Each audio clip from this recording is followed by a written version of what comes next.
Now we're going to spend the next 45 minutes talking about the ROI of human capital. I think we've got a great panel assembled. I'm Doug Scott. I'm currently a senior expert at McKinsey & Company in their education practice. I'm soon to be the incoming president at Better Chicago, which I am very excited about. And no better way to start my job at Better Chicago than be a part of this wonderful event today. So let me introduce our panelists. First, we've got Sarah Berghorst. She is the executive director in Chicago of One Goal. They focus on working with underserved students in low-income high schools and getting them through college by recruiting high-performing educators to implement One Goal's model. Worth noting, 84% of One Goal's high school graduates enroll in college, and 70% of the One Goal fellows are persisting in college or have finished college, which is incredibly impressive. Prior to One Goal, Sarah brings her experience from Bain, from Kellogg, from Ashoka, and the Peace Corps. To Sarah's left, we have Mike Milkie. He's the CEO and superintendent of the Noble Network of Charter Schools. Many of you have probably heard of Noble. Mike started Noble Charters with his wife Tanya in 1999. Now there are 16 Noble campuses. 1 in 10 Chicago high school students attends a Noble charter school, which is truly impressive. In 2014, of the top 10 non-selective public high schools in Chicago, Noble was the top. Noble schools were the top 8 of those, which is a pretty boring list to read down. Noble. In 2015, Noble won the Broad Prize for public charter schools, and 31% of Noble freshmen go on to earn a bachelor's degree, which, as you saw from the previous stats Liam highlighted, that's more than double the Chicago Public Schools average. So again, truly an impressive story, and also a story of an organization getting very big over time. So we'll talk about the role of talent in that. Then we have Melinda Spooner. Melinda is a partner at the Management Center, focused on education. And the Management Center really believes that managing organizations more effectively is what will create stronger organizations and greater impact in the world. So they spend their time coaching senior executives and training teams in nonprofits on how to manage more effectively and drive real impact with their organizations. Prior to that, Melinda started her career at SCORE Education Centers.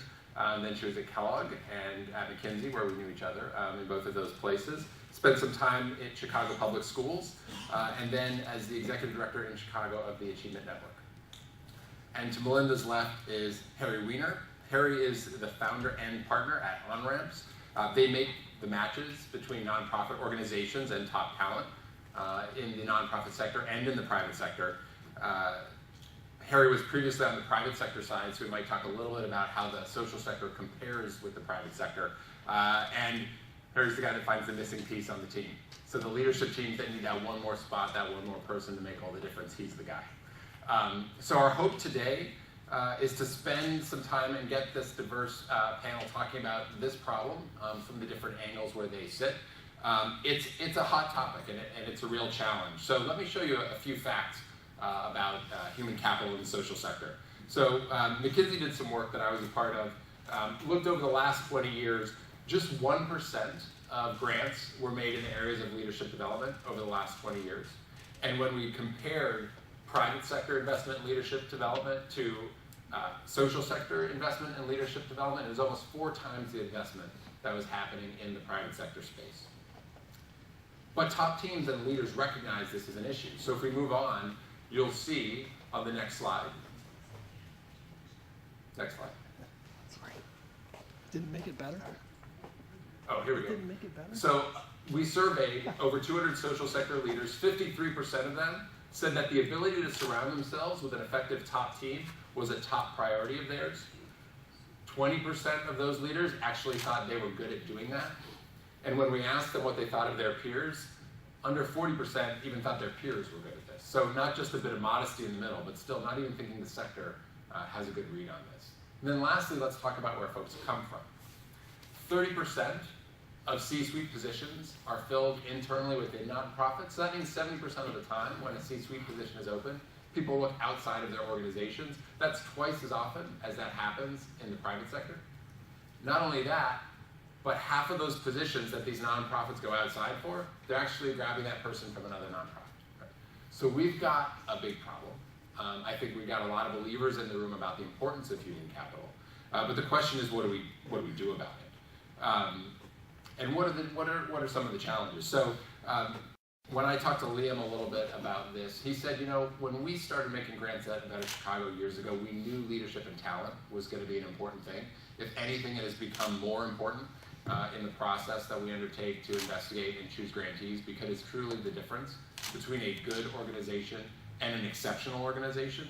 And in fact, many of the organizational challenges we often see are actually talent problems in disguise. So fundraising isn't working, or marketing, or communications. It may be more of a talent issue than it really is about the technical skills of the organization. So our goal today is to get this range of perspectives, to go deeper, to push the thinking in the room, and to start to change how you might be thinking or what you might be doing tomorrow when it comes to really changing the game on talent in the social sector.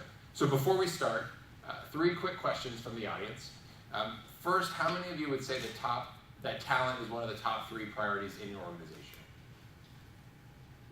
Okay. How many of you would say it's the #1 priority in your organization? Okay, so a few. And then of the funders in the room, how many of you would say you've specifically invented in human capital and talent in an organization? 1. Okay, interesting. So this should be a good discussion. All right, so let's dive in. Most of the room sees the value of this. What I'd love to do is hear from each of you. What was it? Where, was it an experience? Was it a moment in building your organization where it just hit home how critical talent was to having an impact in the world? Great. Want me to go first? Please do. I think a key moment for one goal was as we were approaching sort of this inflection point in our growth curve. For the last couple of years, we've been increasing our staff by about 35 to 40%. So about 3.5 years ago, our CEO convinced the board to hire a head of human assets. And this incredible person came to join us, and her name's Lene Hill. And that really, I think, was just this key moment for us as we got serious about investing in human capital. It was something that we always really valued. I mean, a big part of the reason I came to one role before Lene was around were the people there and their approach. But we then actually had the resources behind that thing we said we valued to build it out. And mine comes from my previous job, which was a math teacher in a district high school. And I could see, especially in the field of education, that the personnel was absolutely key. So how were students doing? Ones that I had seen and talked to them about their other classes and talked to them the next year. If they had a good teacher in a subject, they seemed to be doing well. And same with the higher levels of administration, principals, assistant principals. And I had a couple different ones, but when I talked to fellow teachers and where they had been, that seemed to be the key. If the principal was good, the school was usually pretty good. And so when the charter legislation came in the mid-90s, that was the first thing we thought is we've got to figure out a way. And fortunately, the legislation allowed us much broader freedom around talent to get the very best teachers and now principals, now that we're at 16 schools. For me, it was a combination of both of my prior 2 roles, both at Chicago Public Schools and at the Achievement Network, or ANET. I was in roles where we were supporting school buildings, leaders and teachers in figuring out how to better use data effectively to inform instructional decisions. And the focus of a lot of our work in both of those places was around the tools we built. And early on in my career at ANET, what became really clear was the places that we were supporting the tools with on-the-ground coaching support for school leaders, and actually bringing best practice and actually implementing and helping leaders become developers of the teachers, were where we were getting much faster, much better results in school buildings in really dramatic ways in some places. And so for me, just seeing firsthand the impact of a hands-on investment in teaching people what it looks like to be good managers became really apparent in my last role in particular. Yeah, so I've been doing executive search for almost 20 years now, so it's hard to point to one specific area, but much like Sarah said, organizations come to us to look to fill positions when they're at an interesting inflection point. Either things are going south and they need to be turned around, or things are going extremely well and they're preparing for a phase of rapid growth. Every single day I see that talent and leadership specifically really defines whether or not an organization will be able to execute against its mission. Talent's obviously important at all levels of an organization, but it's really the leadership that determines the future of organization success. Okay, so why are we missing the boat, right? So we've got a lot of people in the room that think it's a priority, all of us on the stage do. But what's under that? Why are we in a place where this isn't taken as seriously by the sector, or at least we're not following it up with the investment or the time that's needed to really develop talent? Please. I think that historically the social sector is, there's structural issues with structural constraints rather with the social sector. So historically it's been an industry that is very dependent on outside funding.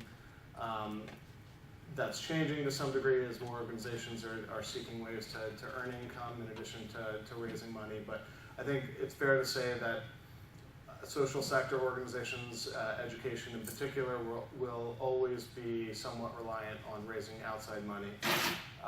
The funders who provide that money are oftentimes much more interested in investing in things that will provide immediate, measurable results for the communities that the organizations they fund serve, as opposed to making more kind of longer term infrastructure, you can call it, results on, infrastructure investments focused on talent and leadership development. Well, I was just going to agree with Harry on that, but add a salient point. I think that the focus on the structures is, to me, the key for talent. So when I look at Noble, for instance, but other social service agencies in the same position, I think we know what to do as far as talent. The thing that makes us able to capitalize on that are the freedoms that we have around compensation, around hiring, certification, all these things. But we're constantly beat back either by bureaucracy that creeps or by the politics of it. And I think that allowing, even supporting the advocacy or directly the schools themselves, the talent will, our ability to harness talent will increase. But what we've had a lot is just, here's money for this leadership program, or would you set up this teacher development program? And what we really need is the ability to operate, whether that's from a financial standpoint or from a freedom standpoint. And I think to piggyback on both of your perspectives, I think there's what we see in my role now, the management center. So we work with all kinds of organizations in both the education sector. We also have a whole progressive sector part of our work, but we work with hundreds of organizations, and oftentimes what we a major challenge that we encounter is a disconnect between understanding that the way to measure whether you're getting it right on the people side is actually the same measures of impact and outcomes. And I think oftentimes we look for different metrics and are looking to quantify in fancier, more complex ways, not realizing that a huge lever toward getting the outcomes that your mission and vision are built around, that need as much investment as a program or other things that funders tend to invest in, is actual development of staff, development of leaders, management support, things that actually help people know how in a day-to-day drive toward the best possible results.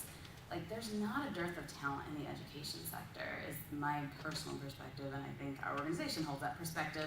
I mean, this is a field that is a lot of smart, talented people they feel very passionate about and are willing and ready to leave the private sector to come join or to continue to have long careers in the education sector. I think that are missing the boat on that connection between the very boring, not super sexy investment in like, how do we day to day get people to do their jobs really well, and the impact on the overall outcomes, missing that connection, I think sometimes allows us to miss opportunity on potential for even better results and to draw and leverage the talent that exists in the sector. I was going to say, I'd love to jump in and say that as a nonprofit organization that sends tons of our leaders to the management center, I cannot underscore what you've said enough. I mean, people rave about the experience. I think I'm one of the only people at One Goal that has not yet been, but I've seen the book. There's a book. It's called Managing to Change the World. And the amount of time that I spend with my senior team where they reflect on something that they learned in that few-day training that they're using every single day. And it just makes me think of that opening keynote where we say, gosh, we're all here because we believe in the innate ability of every young person and their potential. And we need to build organizations that are also about untapping that for the leaders that are working there so that we can achieve these big goals that we all have together. So send all of your people to the management center. And Eric on-ramps recruited for One Goal too was amazing too. So we don't send them these out are the top people. So Sarah, that's a great, let's actually talk about what good looks like. So I'd love for you to tell in a bit more detail what the day-to-day attention on human capital and talent means at One Goal. You know, I think we can talk at a high level, but make it real for us. Okay, this starts from the top. Our CEO, his most important goal and highest priority are people, because everything happens through people. So just while you can hire an incredible person to run your human assets team, you can't outsource senior talent just like you can't outsource culture. As the leader of the Chicago office, I am spending a lot of my time reflecting on my team. So just like I'm held accountable for our program outcomes and our fundraising outcomes, I'm also held accountable for our Gallup score. How engaged are our staff, and what does that trend look like over time? I'm also held accountable for how diverse my team is. Do we have a number of people, now the majority of my team are either first-generation college students or people of color, 65% of my team. And so we're looking at that. And then we're looking within our program, we call our teachers program directors. They're the incredible humans that make all of One Goal work. And we're looking at how many of our teachers also, those program directors, represent the students that we serve. So those are some of the ways that we are trying to sort of measure ourselves and open up areas for feedback from our staff. So it's not just what was our Gallup score, but how do we feel about that, and digging in and understanding more. And then there's a lot around talent development. So every staff person has $500 that they can use to go on a training to management center or get an outside coach, etc. We have individual development plans that every staff member has. We have a very strong commitment to diversity and inclusion, becoming an inclusive and anti-racist organization. So a couple different areas where I could explain more, but Well, say a little bit more about the Gallup score, because I think this is a group we talk a lot. Sir Ken talked a little bit about test scores and measurement and the pros, but also a lot of the cons of it. Right. So I'd love to hear how you use the Gallup score and versus, we just measure, Right.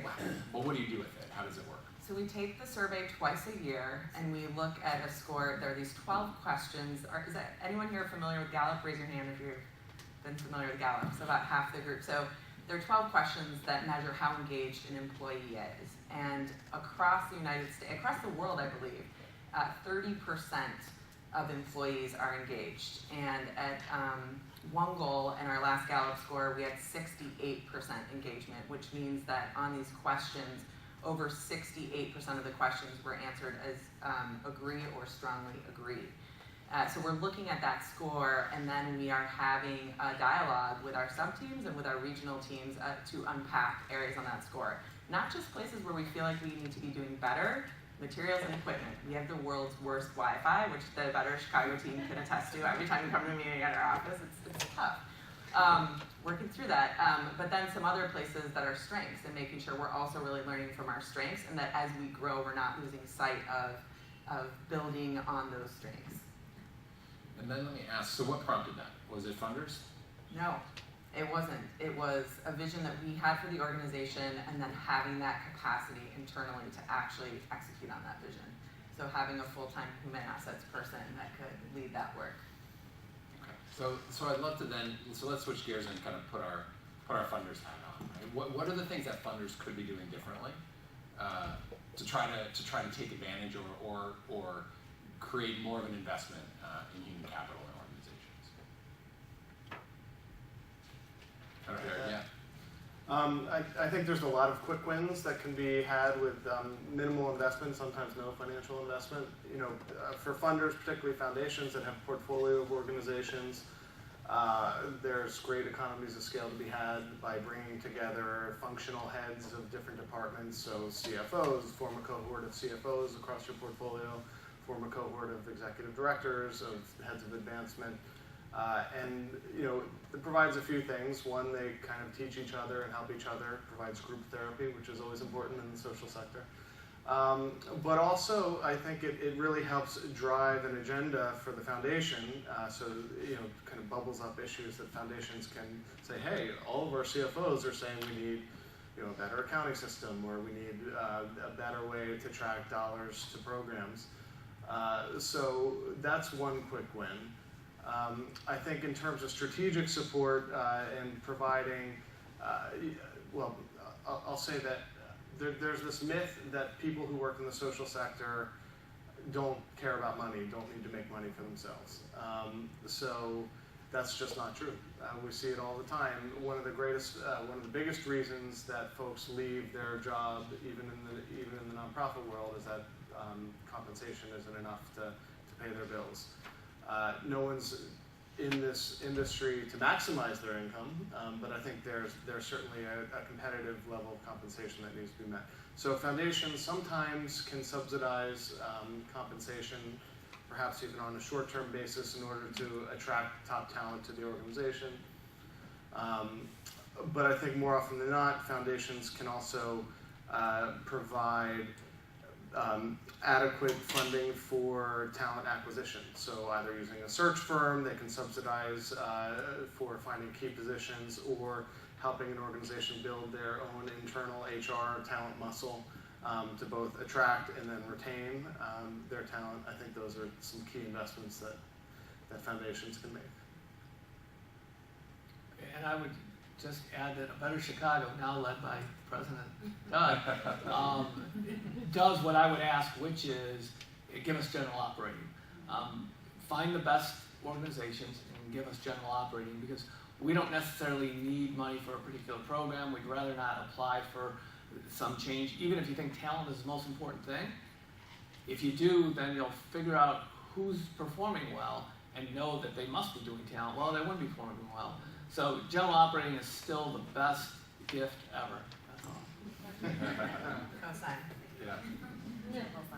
And I think along those lines, that like exactly what you just said, and this might be after you've already decided to invest, but the kinds of data and information that you ask for in terms of measuring the ROI of your investment, I think there are times where I've seen really kind of fancy looking metrics, or metrics that sometimes are not always aligned with an indicator of like, is this working? So things like asking for metrics around, does everybody have a development report? And let me see all the development reports. That's not going to tell you whether or not what's happening in a day-to-day is actually driving management practices forward. It's really this idea of, are you like, what are the goals? Does everybody down through layers of the organization have an understanding of what is expected of them? So like one of the most indicative questions about people's longevity in an organization is the answer to the question, I know what is expected of me, on the Gallup survey. And so I feel like in the education sector, like we are really great. We've done a ton to invest in helping people create amazing strategic plans. I think translating those plans into what are the goals of a team, what are the goals of specific individuals, do they know what they're being measured against, and do they have the tools then to reach those expectations. But those are the kinds of questions that you want to be asking as a funder, versus does everybody have a development plan? Does the strategic plan trickle down, and at points throughout the year, throughout the 5 years, whatever the investment is, how are you measuring success against the overall outcomes, and where are you seeing growth and not against the overall outcomes versus some of the more sometimes the activity-based things that we see people wanting to measure. Let me expand that to the rest of the panel and ask, it's a great sort of split, right? How do you make sure you're not asking and making sure people are checking the box because they know the funder will want me to check this box? Because everyone could go do Gallup tomorrow, right? And everyone could go implement that survey. So if I'm an outside funder and I'm skeptical, because that's what I probably should be, what do I see? I love what you were saying, Melinda, like, yes, it's not, do you have a plan? Yes, no. But what do you see, Harry, when it comes to the organizations that really get it in terms of when they're looking for talent, or who they ask you for help on and who they don't? Yeah, I mean, organizations that are particularly good at talent, I think there's a few basic factors. One, employees seem happy and engaged, as evidenced by Gallup or just observation. Two, there's little turnover. There's, some turnover is healthy and needed, some is undesired, but when it's sort of out of whack, then that organization's probably not so good at talent. Three, there is a track record of folks being promoted within the organization, taking on levels of higher responsibility and tenure. So I think those are some key things that funders can look at when evaluating how successful an organization is dealing with their talent. I would add, as a candidate, I remember looking to see who was working with the on-ramps of the world and other firms and making that investment on the front end. That said a lot to me about how much they valued talent and if it was a place where I wanted to work. Okay, so let's get really maybe too practical here. If a funder, let's say, had an extra $50,000 and said, I want to help talent become more of a priority, or I want to make more progress with talent, what would you say they should do with that? Give it to Mike. I won't disagree, but I would say in general, operating would always be great, but if you're going to say, I want to do a specific thing, it would be personnel in talent. So here's half the salary for the next 3 years for you to hire a chief talent officer. That's where I would target, because again, it's getting people, but the chief talent officer is doing, I think, two things. One, it's trying to attract really great candidates, and two, it's trying to retain really good candidates. And I think that is pretty self-evident. Hopefully they'll hire a good talent officer. This is going to be unsatisfactory as a response, but I think it depends. There's not one investment I would go send you all off to go make. I think there's, and you all are smart investors, and so you're always evaluating what the state of affairs is in the organizations you're taking a look at. But I think kind of like what Sarah is saying, that this idea of like understanding what an organization is trying to accomplish, and then doing just a little bit of due diligence on the front end of like trying to understand what the gap is on the management side between what they're capable of right now and what they will need to be capable of in order to achieve their vision. I think in some cases, especially if you're talking a large organization who doesn't have a chief talent officer role, like it might absolutely be that. In some, especially smaller organizations, it might be something like getting the CEO an executive coach. I think in some other organizations it might be you've had 3 really critical roles that have been vacant for a year, and you're suffering for it, and maybe they need investment in an outside group or just the dollars to pay somebody. Well, I think it entirely depends on the state of affairs of the organization, and just answering this question of, okay, where are you trying to go, and working with the leadership to understand what the current roadblock is on the talent side, because sometimes it is you need to replace people, sometimes it is you've got the right people, you've got the right roles, you need some really deliberate coaching around how do we turn this set of people into great managers. Other times it's you need just operating expenses so that you can create a new role to give your managers the actual space to manage instead of put fires out all day. And so in that regard, I would say it varies widely. And one last thing before we open it up to questions. So we talked about the funders and what the funders could do differently. what could the nonprofits do differently to sort of make this argument, right? I mean, talk about a chief talent officer, and if I'm a board member, I could say, I don't know how many more kids would get through Noble or would go through One Goal for that amount of money, and you're saying no, put it in a chief talent officer. Like, how do we start that conversation in both directions, both from a funding perspective, but also take the nonprofit perspective? How do you make the argument? Yeah, I might have mentioned that One Goal we're slightly obsessive about our cost per student, like maybe overly so.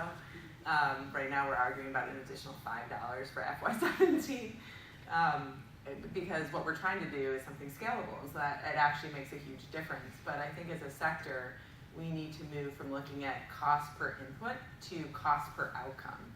And if working with the most incredible team is going to get, 80% of students to accomplish something versus 50% of students, then that might be the right investment.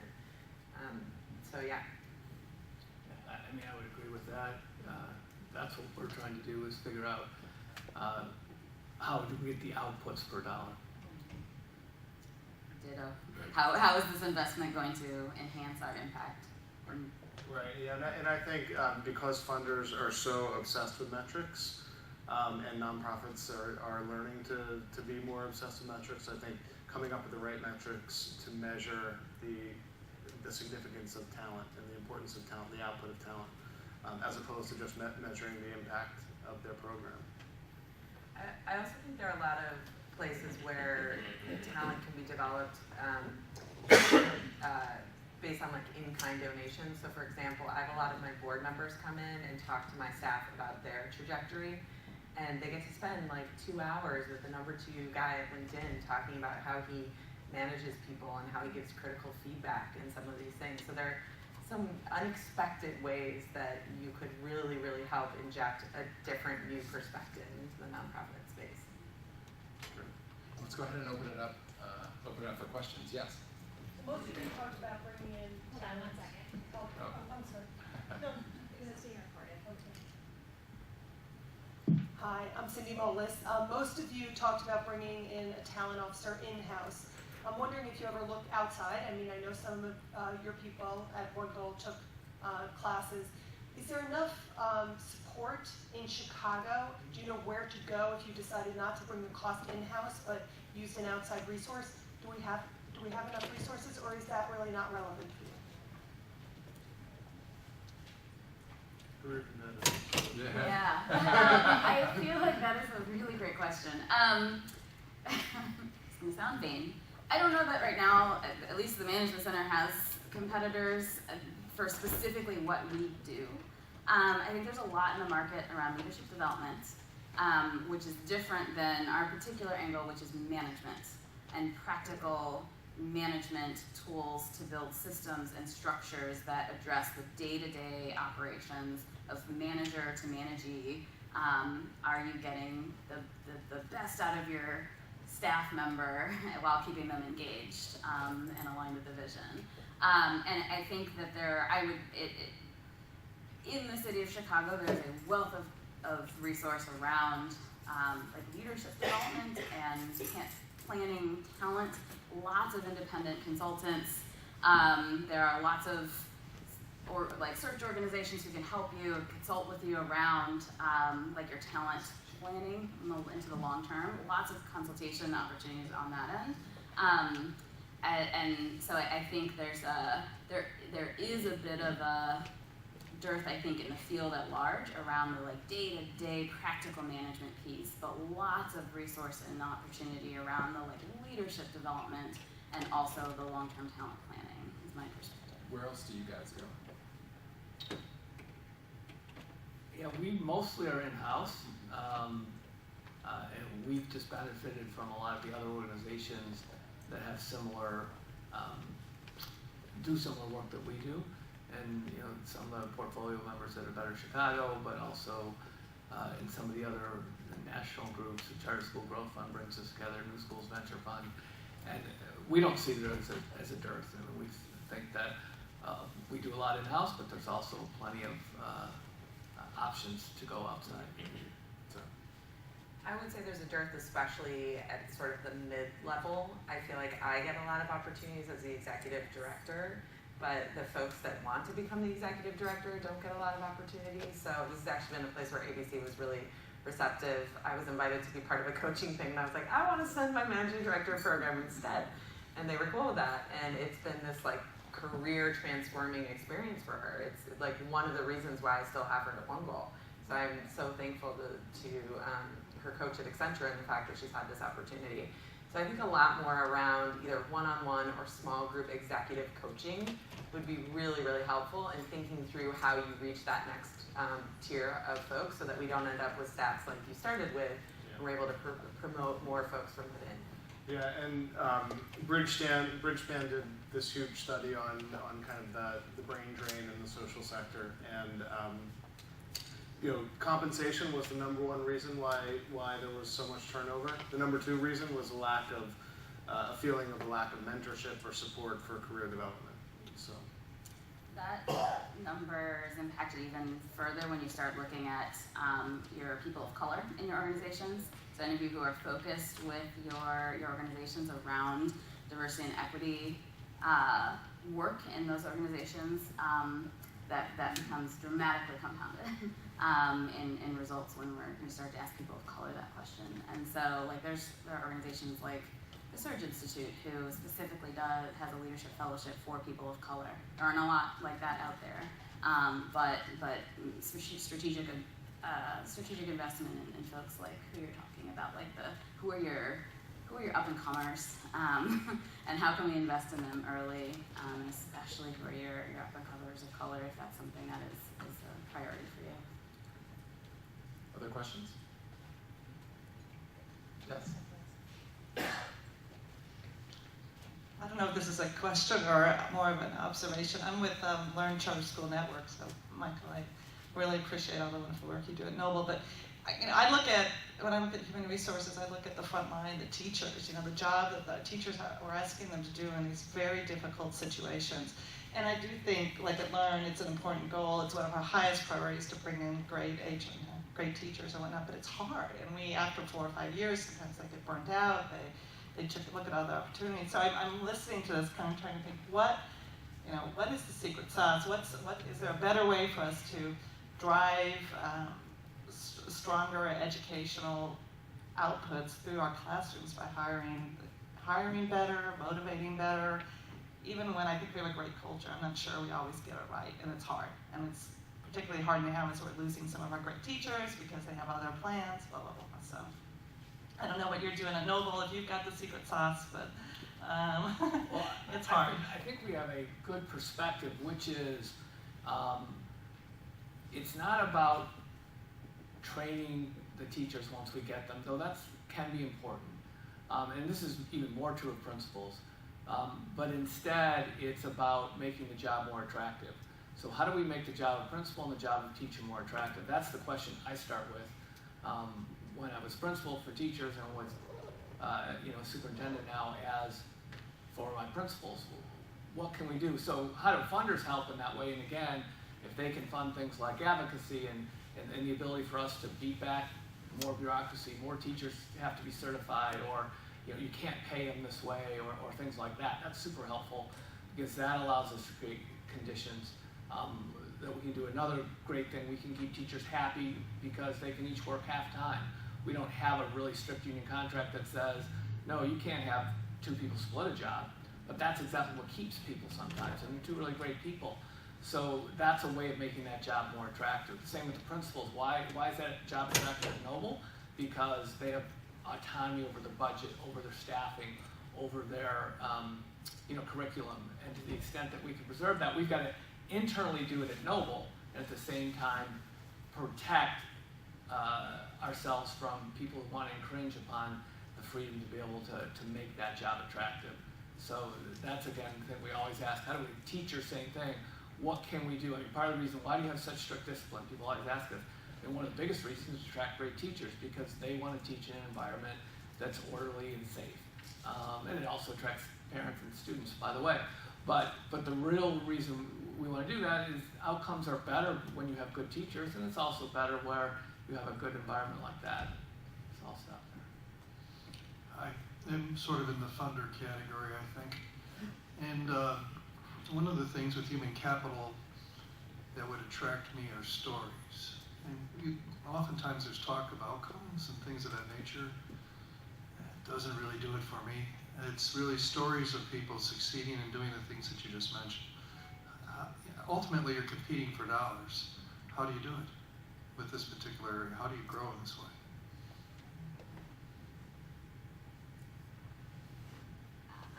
I guess my perspective would be that I don't know that the outcomes and the stories have to be two different things. I think perhaps there's always an art, as a former ED and person who had to do a lot of my fundraising for myself. There's always an art into how you tell the story to your funders. We used to go to whole workshops on storytelling as executive directors, and I think that. So to me, if I think of there's a story coming to mind right now, for example, of an organization that we worked with a year ago, and they came to us after they called us saying, we need help on what's your perspective on some of the best like organizational effectiveness tools that are out there, and they named like the McKinsey tool and a couple others, and do you guys have a perspective on that? And we started to, instead of just giving our response, we just dug around a bit and tried to learn what was the real need behind this, what was driving this question of theirs, and came to find out that they were a new entrepreneurial organization, only been around for a couple of years, going through massive growth. Growth hurts. All of you who've been a part of growing organizations know. Their satisfaction ratings from their staff members were way down.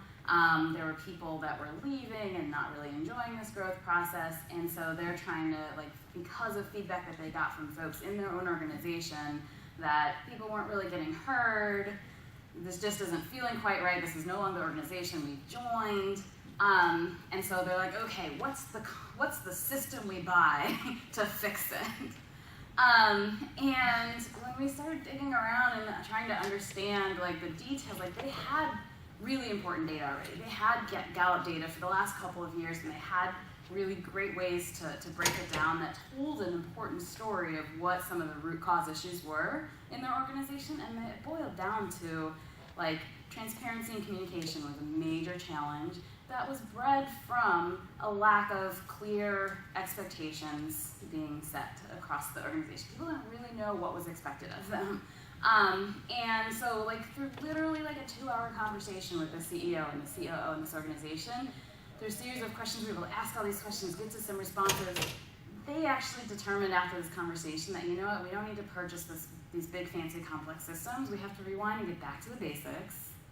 And we helped them over the next several weeks come up with a plan to kind of use the data that they had already, create a couple of really straightforward structures that then, when we look at the impact a year later, their turnover is way down, their overall Gallup results are way higher than they were a year ago, and it wasn't because of a major investment. We did that work for free because it was literally a few hours on the phone for us and helping them just uncover the real need. But there's a hugely important story of impact on that front that I'm not going to say we saved the organization. They probably would have landed in some place that was okay eventually. But we probably saved some investor a lot of money, and we probably saved the organizational leaders a lot of headache in trying to figure out how to fit their organization to a really complex system that probably wasn't very necessary. And so I feel the stories you're gonna get, it's not gonna be super sexy in terms of, it's not always gonna be super sexy in terms of well, we found this need and we, invested in this system that has a really cool name to it or whatever. It's gonna be we dug in and we asked people what was going on and we explored what each manager was up to and what their impact was and how their people were growing or not. And at the end of the day, we discovered success is here, so we promoted that person. And we discovered real challenges here, so we changed who that person was in that role. And now we are on a much better trajectory. That's kind of the story of development and management growth in an organization that gets the outcomes, but it really isn't I don't know if that was helpful or not, sorry. Those anecdotes that really make it. Yeah. That gives me an idea, which is we should have our students be the one who talk about teachers when we're going out to fundraise and say we want to pay teachers more, or just have general operating. You know, as you know, if you have a student who comes in and I ask them, why are you doing so well in math? They never say, well, we have the best book ever. It's much more about those teachers, and those translate and resonate really well. So we could probably tell some stories that would help us both from a fundraising and an advocacy standpoint. Great. Well, I know we want to get everyone to the next panel. Thank you all for your questions and your engagement. Any last quick one-liners from the group? Parting thought, takeaway? If you do invest, I would say try and keep like a wall between the people you're funding and whoever they choose to support them, because you want them to be able to tell the full truth to their support. And if they get the feeling that their coaches or whoever are going back and reporting back in detail to you all, they won't tell the truth and they won't get the help that they need. That's it. I think it's all been said. I think the next panel needs to be about investing in human capital in the teaching profession. As a city, building up teachers. So we'll join your panel. Sounds great. All right. Thank you, everybody. Thank you.